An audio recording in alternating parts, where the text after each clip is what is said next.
Hi friends, hello అందరికీ. నేను రీసెంట్గా ఇన్స్టాగ్రామ్లో 1000కి 3 పీసెస్ డ్రెస్సెస్ 3 సెట్స్ వస్తాయి, 1500కి 3 పీసెస్ డ్రెస్సెస్ 5 వస్తాయి, ఇవి చెప్తున్నారు కదా, చూపిస్తున్నారు కదా.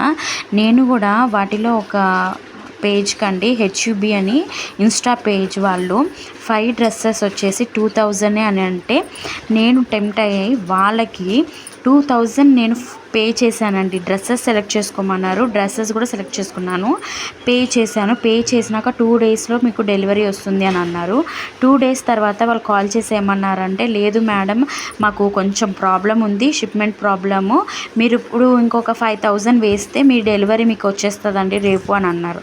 నాకు అప్పుడు ఆగి నేను అప్పుడు ఆలోచించుకొని, ఇదేంటి, ఆల్రెడీ 2000 పే చేశాను, నేను కట్టాల్సిన 2000 కదా, పే చేసినాక వీళ్ళు అడుగుతున్నారు ఏంటి అని, పే చేశాక అడగడం ఏంటి అని నేను డౌట్ వచ్చి ఆగి నేను మళ్ళీ వాళ్ళకి కాల్ చేస్తే కాల్ ఎవరు లిఫ్ట్ చేయలేదండి. టెక్స్ట్ చేస్తేనేమో లేదు మేడం, మీరు కడితేనే మేము పంపిస్తాము, మీరు కట్టాకే మాకు మీరు టెస్ట్ చేయండి అని అన్నారు. కాల్ అయితే అసలు లిఫ్ట్ చేయడం కాదు, అసలు ఆ నెంబర్ పని చేయట్లేదు. టెస్ట్ చేస్తేనేమో అసలు వాళ్ళు రెస్పాండ్ ఇవ్వట్లేదు. ఎవరైనా ఇన్స్టా షాపింగ్ చేసేటప్పుడు ఎవరైనా సరే చూసి ఆ పేజ్ నిజమా కాదా, అసలు వాళ్ళు పంపిస్తారా లేదా, ఇవన్నీ చూసి చెక్ చేసుకుంటారు. అంతేకాకుండా పోలీస్ కంప్లైంట్ కూడా ఇచ్చానండి నేను.